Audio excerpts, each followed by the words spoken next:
আমাদের অনন্য স্টোরি সকল প্রকার পার্ট গল্প দেখতে আমাদের চ্যানেলটি সাবস্ক্রাইব করে পাশে থাকা বেল আইকনটিতে ক্লিক করে অল নোটিফিকেশন অন করে দিন।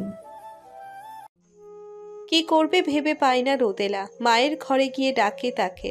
ঘুম ভাঙতে একটু ভয় হয় ওর, তবুও ডাকলো তাকে। মা। বিরক্ত মুখে ওর মা বলল, কি হয়েছে? হ্যাঁ, মাত্র চোখটা লেগেছে। কে মরছে এত রাতে? মা, নোভেল। কি হয়েছে নোবেলের? পুরো ঘটনা শুনে তিনি ছোট মামাকে কল দিলেন। ফোন বন্ধ।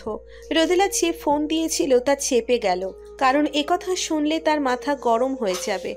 উপায় না দেখে ছোট মামিকে জিজ্ঞাসা করলেন কি করবেন এখন। ছোট মামি তখন রেগে বলেন, আমরা এসবের কি জানি? ওর দায় দায়িত্ব তো সব আপনার। ওর চোখে সবাইকে বিষ করে রাখছেন, নিজের সাধু সেজে বসে বসে ওর মাথাটা খাচ্ছেন, আর এখন আসছেন কি করবেন তা জানতে। আজ আটকে রাখছে, কাল পুলিশে নেবে, পরশু ও যে খুন করবে না তা কে জানে। বড় মামা ঘর থেকে বের হয়ে মামিকে একটা ধমক দিলেন। মামি বললেন, আজ আমি চুপ থাকবো না বড় ভাই। আপনি নিজেকে প্রশ্ন করেন, আজকের এই পরিস্থিতির জন্য কে দায়ী? আদর শাসন সবই তো উনিই করেন, সবার থেকে আড়াল করে রাখে ওকে। আমি না হয় সৎ মা, আমাকে কেমন অপদস্থ করে কথায় কথায়, এমনকি বাপটাকে পর্যন্ত দাম দেয় না এ ছেলে। দুনিয়ার কাছে আমাকে খারাপ মায়ের তকমা দিয়ে বেড়াচ্ছেন তিনি। আমি কি করিনি ওর জন্য? আর কি পেয়েছি? ওর জন্য রোদেলার মা আমার গায়ে হাত পর্যন্ত তুলেছেন। কি ছিল আমার অপরাধ? সেদিনও ছাদ থেকে থুতু ফেলেছিল নিচে, তখন মহারমের সিন্নি রান্না চলছিল, বাড়ি ভর্তি হয়ে গিয়েছিল লোকে ছেলের বিচার নিয়ে। আমি শাসন করে না হয় ওকে মেরেই ছিলাম। আপনারা কি আপনাদের ছেলে মেয়েকে শাসন করেন না, মারেন না? আরে আমি তো সৎ মা, যতই করি আমার কোনো নাম নেই। উনি যে এত বড় বড় কথা বলেন, এত কাহিনী করেন পরের ছেলে নিয়ে, উনি নিজেও তো এত বড় বড় মেয়েদের সবার সামনে চুল ধরে মারেন। তখন তো কেউ বিচার করতে আসে না। অনেক সহ্য করেছি, বোকা ছিলাম তাই, আর সহ্য করব না। এমন সময় রোদেলার মামা বাড়িতে এসে দেখে এই কাণ্ড। ছোট মামি বললেন, আসো, তোমারই কমতি ছিল। তোমার গুণধর পুত্র কোথায় যেন কি করেছে, তাকে আটকে রেখেছে। 50,000 টাকা পাঠালে ছেড়ে দিবে। মামা উত্তরে বলল, হ্যাঁ, তাতে তোমার চিৎকারের কি আছে? ওর গার্জিয়ান আছে না, চিন্তা কি? তুমি যাও, ঘরে যাও। বলেই রুমে চলে গেল। বড় মামা ডাকলেন, ছোট, এটা কোন ধরনের কথা? বিপদের সময় মাথা গরম করলে চলে? চল আমার সাথে, দেখি কি কাহিনী। না ভাই, আমি যাব না, কোনো টাকা পয়সাও দিব না। আজকে ওর যে অধপতনের জন্য যে দায়ী সেই যাক। ছেলেটার কাছে আমাকে জঘন্য বানিয়ে রেখেছে, আমাকে সহ্যই করতে পারে না। কথায় কথায় মানুষের সামনে অপমান করে। ছোট থেকেই আমি জানতাম ও একটু অন্যরকম, তাই ওকে হোস্টেলে পাঠিয়েছিলাম। হোস্টেল লাইফে 1-2 মাস থাকলেই মন এমনিই বসে যায়। আমি ওকে হাতে ধরে বলি নাই, আপা এখানে থাকলেও নষ্ট হয়ে যাবে, হোস্টেলে গেলে ও শৃঙ্খল জীবনে অভ্যস্ত হবে। তখন ওর কান্নাকাটিতে ঘি কে ঢেলেছিল? রোদেলার মা এতক্ষণ একটিও কথা বলেনি। এখন তিনি মুখ খুললেন, আরে হারামজাদা, বউ পেয়ে জন্মার ছেলেকে ভুলে গেছিস? নতুন বিয়ে করে বউ নিয়ে তুই ফুর্তি করবি আর ছেলেটা হোস্টেলে পচবে? ওই তো পালায় আসছিল বাড়িতে, এখন আমার দোষ না? মা এখনো বেঁচে আছেন। আমি বলবো তোমার সম্পদ তুমি নোবেলকে লিখে দাও, তারপর দেখি তোর লম্পজম্প কোথায় যায়। হারামি বউয়ের মরিদান হয়েছিস। বড় মামা মাকে ধমক দিলেন, কিসের মধ্যে কি টেনে আনছিস? এখন কি ঝগড়া করার সময়? ছোট, চল, আমি তৈরি হচ্ছি। নাসিমা, তুইও চল। বড় ভাই আমার এক কথা, আমি এসবের আগে পিছিয়ে নাই। ও বলল না মাকে এসব বলবে লিখে দিতে, আমি মাকে বলবো নোবেলকে না, ওকেই যেন মা সব লিখে যায়। আমি এসবের বিনিময়ে হলেও শান্তি চাই। নাসিমা মানে রোদেলার মা রেগে আগুন হয়ে গেল। কত বড় সাহস তোর! আমাকে লোভী প্রমাণ করতে চাইছিস? এই যে তোর মায়ের বাড়ি, এটা আমারও মা। তবুও জিজ্ঞেস করতো আমি বাড়ি ভাড়ার টাকা কখনো হাতে নেই কি না। নিজের সংসারে বাদির মতো খাটি, সেলাই করি। আমার মেয়ে সেই ছোট থেকে টিউশনি করে আয় করে। তোদের টাকায় আমি থুতু দেই, নিজের জোরে চলি, কারো কাছে হাত পাতি না। ছোট মামি ঘর থেকে বেরিয়ে বললেন, এত বড় বড় কথা আপনার মুখে সাজে না। 14 গোষ্ঠীর কামাই খেয়ে বসে আছে আপনার স্বামী, আপনি মেয়েদের নিয়ে ভাইদের ঘাড়ে বসে আছেন। আপনার লজ্জা করে না আবার মুখ তুলে কথা বলেন? নিজে তো স্বামী সংসার করতে পারেন না, ভাইদের জীবনেও অশান্তি করেন, এজন্যই তো রেখে চলে গেছে। যেই চোপা আপনার। নাসিমার মুখ ফ্যাকাশে হয়ে গেল মুহূর্তেই। রোদেলা ঠিক এই ভয়টাই করছিল, আবারও বাবার প্রসঙ্গ। এবার ওর মনে হচ্ছে পৃথিবীতে প্রলয় শুরু হয়ে যাক, কিংবা সবাই বোবা কি বধির হয়ে যাক। ঠিক এই প্রসঙ্গটা যখন আসে তখন রোদেলার আর বেঁচে থাকতে ইচ্ছে হয় না। নিজেকে, নিজের শরীরের রক্তকে, নিজের জন্ম দেওয়া বাবাকে ঘৃণা হয়। ইচ্ছে হয় শরীর ছিঁড়ে খুঁড়ে সব রক্ত বের করে ফেলতে। বড় মামি নামাজে ছিলেন, তিনি এসে ছোট মামিকে ধমক দিয়ে চুপ করালেন। তাকে ঘরে পাঠিয়ে দিয়ে ছোট মামাকে বললেন, যা ভাই, এসব কথা বলার সময় অনেক পাবি। গিয়ে দেখ নাতাশার বাবা, যাও তুমি পাঞ্জাবি পরো, আর হ্যাঁ, টাকাটা নিয়ে নিও। না ভাবি, আমি যাব না, এটাই আমার ফাইনাল কথা। আমাকে অনুরোধ করে নিজেকে ছোট করবেন না আমার কাছে, হ্যাঁ? নাসিমা তৈরি হয়ে এসেছে। শেষে বড় মামা রোদেলা আর ওর মা নাসিমা গেল নোবেলকে ছাড়িয়ে আনতে। ওরা যখন বের হলো তখন রাত 1:30। বড় মামা রোদেলাকে সাথে নিতে চায়নি, এত রাত হয়েছে তাই। সিকিউরিটির কথা ভেবে তার দোকানের 2 কর্মচারীকে সাথে নিয়ে নিল। তবুও একটু ভয় ভয় লাগলো বড় মামার, কারণ দিনকাল খুব খারাপ। কোথা থেকে কি হয়ে যায় বলা মুশকিল। মোড়ের মাঠের সামনে দাঁড়িয়ে বেশ কয়েকবার কল দিল রোদেলা, ফোনটা বন্ধ। কিছুক্ষণ দাঁড়াতেই একটা লম্বা ছেলে কোথা থেকে যেন এলো। সামনে আসার সাথে সাথেই ভরভর করে বিকট একটা গন্ধ লাগলো নাকে, খুব সম্ভবত গাঁজার গন্ধ। সালাম দিয়ে বলল, আপনারা কি নোভেলের বাড়ির লোক? নাসিমা বলল, হ্যাঁ। টেহা আনছেন? বড় মামা বলল, কি সমস্যা না জেনে তো টাকা দেওয়া যাবে না? না দিলে আমি জায়গা, আপনাকেও নেওয়া নিষেধ। টেহা দিয়ে দেন, না দিলে আমি জায়গা। নাসিমা ছেলেটার হাতটা ধরে অনুরোধ করলো, আমাদের নিয়ে চলো বাবা, ছেলেটার বিপদ। তোমারও তো ঘরে মা আছে, বলো এই মায়ের বিপদে তুমি একটু সাহায্য করো বাবা। আশাদের মনটা মনে হলো নরম হলো। চলেন খালা, তয় আপনি আর আফা ভিতরে যাইতে পারবেন না কইলাম, মাইয়া মানুষ ঢোকা নিষেধ। তারা রওনা হলো। ঘটনার কিছুই জানা গেল না। আশাদকে ওদের গাড়িতে তোলা হলো। ওর দেখানো পথে 17 মিনিট পর পৌঁছলো ওরা। জায়গাটা জুরাইন রেলগেটের কাছে, খুব সম্ভবত কোনো ফ্যাক্টরি, চারিদিকে বাউন্ডারি দেওয়া। এবার রোদেলার একটু ভয় লাগলো। মনে মনে বের হতে চাইলো না, কিন্তু কেউ বললও না যে তুই গাড়িতেই থাক। ও মনে মনে বলল, কেউ বলুক কথা। ও আসলে নিরুপায় হয়ে এসেছে। না আসলে উঠতে বসতে ওর মা কথা শোনাতো, অথচ ওর মায়েরই উচিত ছিল এই পরিস্থিতির কথাটা চিন্তা করার। মনে মনে আল্লাহকে স্মরণ করে ও নামলো গাড়ি থেকে। লোহার সিঁড়ি পেয়ে উঠল 3 তলায়। ভিতরে ঢুকে বোঝা গেল এটা একটা আয়রন মিল। আশাদ আগে গেল, পিছনে রোদেলা, তারপর বড় মামা, তার পিছনে বাকিরা। আশাদ বলল, খালা, আপনারা দুজন আসেন না, বসের করা নিষেধ। নাসিমা রোদেলাকে ইশারা দিল যাওয়ার জন্য। রোদেলা না শোনার ভান করে ঢুকে পড়ল। চারিদিকে বস্তা টাল দেওয়া, বড় বড় কেমিক্যালের ড্রাম লাইন করে সারা দেওয়া। সামনে একটি টেবিলের চারিদিকে চেয়ারে ঘিরে বসে আছে কতগুলো ছেলে। ওদের সবার বয়স 23 থেকে 25 বছরের মধ্যে হবে। এক পলকে সবাইকে দেখে নিল রোদেলা।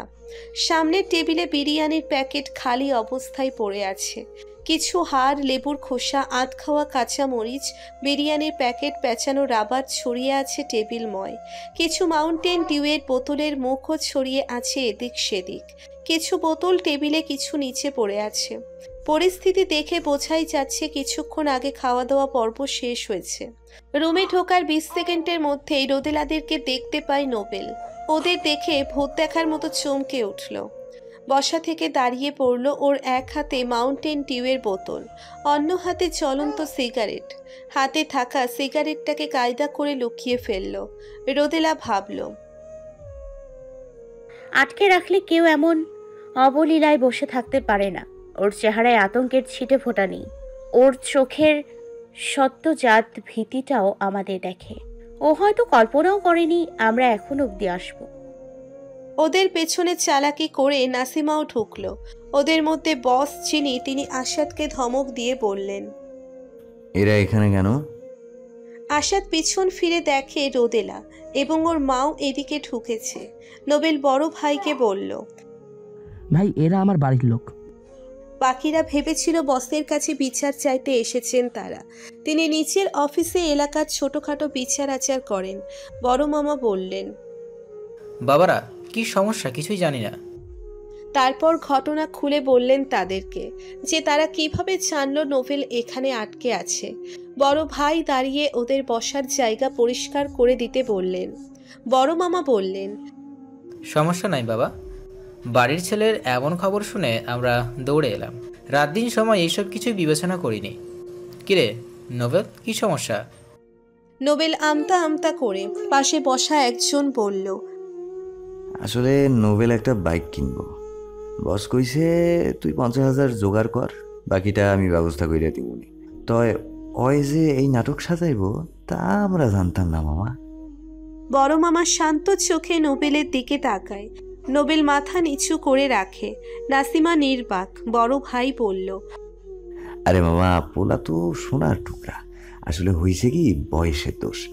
ওরে আটকা রাখবো এমন কেউ আছে এই এলাকায়? আপনি একদম চিন্তা করবেন না, ওর দায় দায়িত্ব সব আমার। আপনারা ওরে নিয়ে যান, বকাবকির দরকার নাইকা।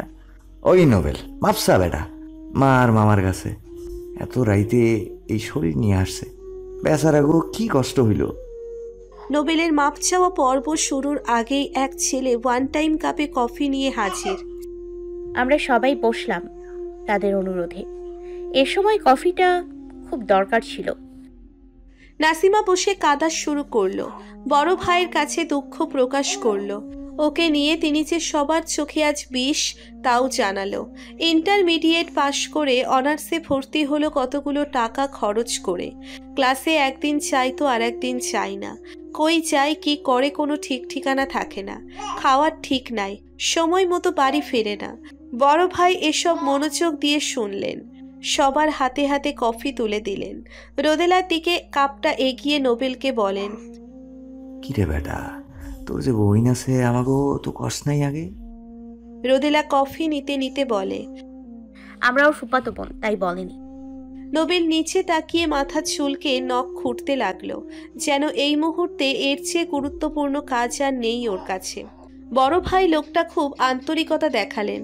লম্বা লিকলিকের শরীর, তবে পেটটার দিকে তাকালে মনে হয় এটা তার পেট না। বয়স 30-32-এর মতো। পান খেয়ে দাঁত কালো করে ফেলেছে। বাম হাতের সবগুলো আঙ্গুলে আংটি। এই লোকটাকে কোনো দিক দিয়েই বস কোচের লোক মনে হয় না। এর চেয়ে চা আনলো যে সেও দেখতে ভালো, অথচ তাকে ঘিরে আছে স্বাস্থ্যবান কতগুলো তরুণ। তারা বস বস করে মুখে ফেনা তুলে ফেলছে। রোদেলা বসে বসে বসকে অবজার্ভ করছে, মনে মনে তাচ্ছিল্যের হাসি হাসছে। বড় ভাই বস। বড় মামা আর রোদেলার মাকে একটা কারে কার্ড দিলেন।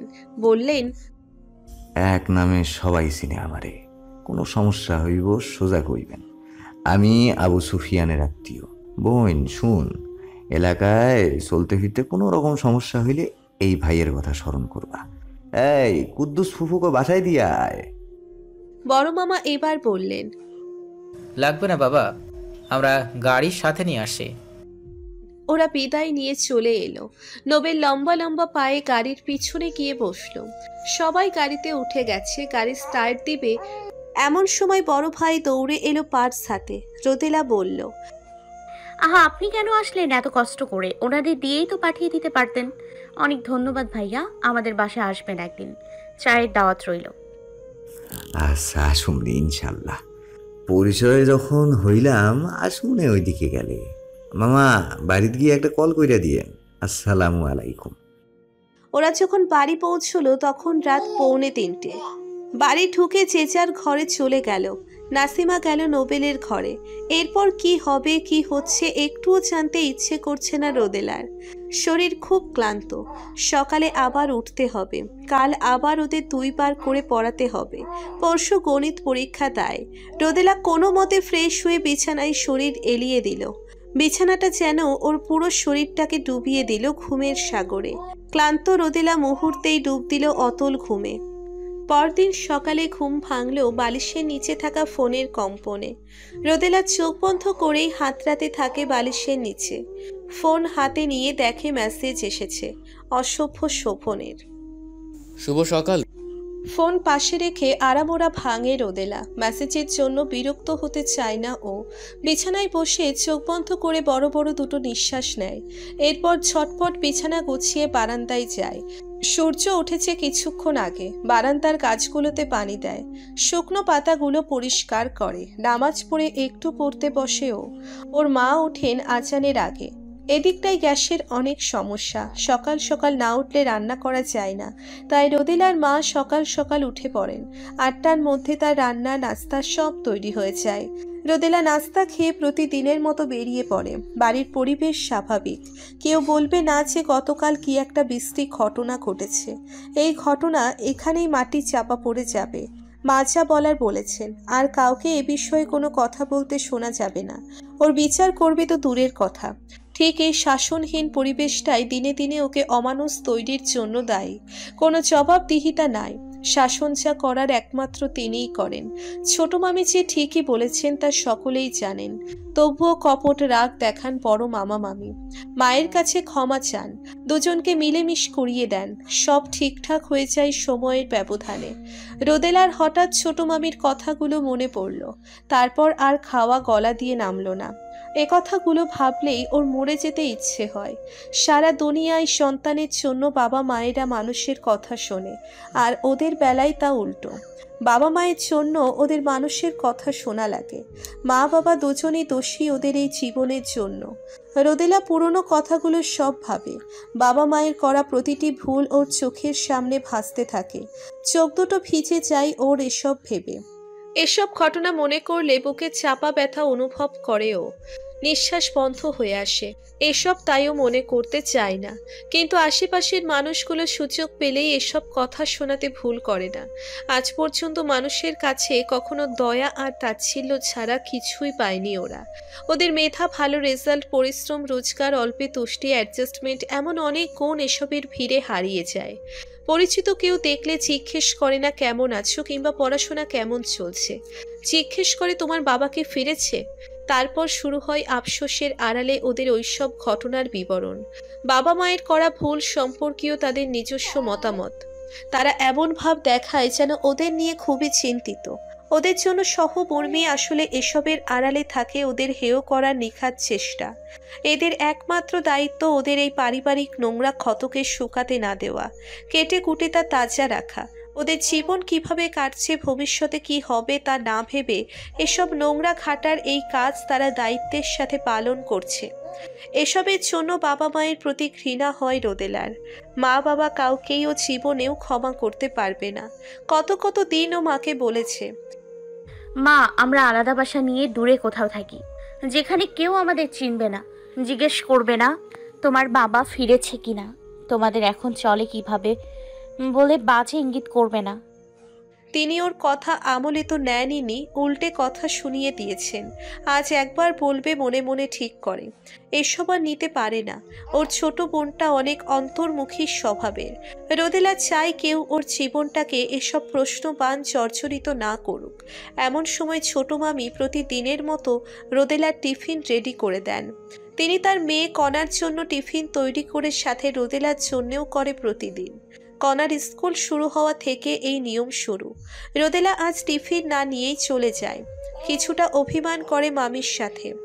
এক সিঁড়ি নেমে যেতেই ছোট মামি দৌড়ে আসে টিফিন বক্স হাতে, ডাক দেয়, রোদেলা তোমার টিফিন ভুলে গেছো? রোদেলা শুনতে পেয়েও হাঁটা থামায় না। মামি সিঁড়ি বেয়ে নিচে নেমে আসে রোদেলার কাছে, পেছন থেকে হাত ধরে বলে, রাগ করছো আমার সাথে? আমি আসলে লজ্জিত তোমাদের সামনে এসব বলার জন্য। কথাগুলো বলতে আমি বাধ্য হয়েছি। আসলে আমরা সবাই ভীষণ মানসিক যন্ত্রণায় আছি। তুমিও এর বাইরে নও। তুমিই বলো একটা কথা, আমি ভুল বলেছি? আজকের এই পরিস্থিতির জন্য কে দায়ী? রোদেলা কোনো জবাব দেয় না, বক্সটা হাতে নিয়ে থেমে যায়। মামি তখনও দাঁড়ানো সিঁড়ির রেলিং ধরে। মামিদের সাথে রোদেলার খুব ভালো সম্পর্ক, বন্ধুদের মতো, তাই মামি অনুতপ্ত গতকালের ঘটনায়। রোদেলা ভাবে তিনি ভুল নন, ভুল যা হয়েছে, হচ্ছে এবং হবে সব কিছুর জন্য দায়ী একমাত্র ওর মা। ও আসলে এসবের শেষ চায়, তাই আলাদা বাসা নিতে চায়, যাতে মামিরা অন্তত শান্তিতে থাকতে পারেন। মনে মনে ভাবে আজ রাতে আবার কথাটা তুলবেও। কলেজে চাই ঠিকই রোদেলা, কিন্তু ক্লাসে মন বসে না। ক্লাসের অফ পিরিয়ডে বন্ধুদের সাথে কথা বলছিল রোদেলা, নতুন কোচিং শুরু করবে এই বিষয়ে। এমন সময় কল এলো শোভনের। রোদেলা কমন রুমে সরে গিয়ে কল রিসিভ করলো।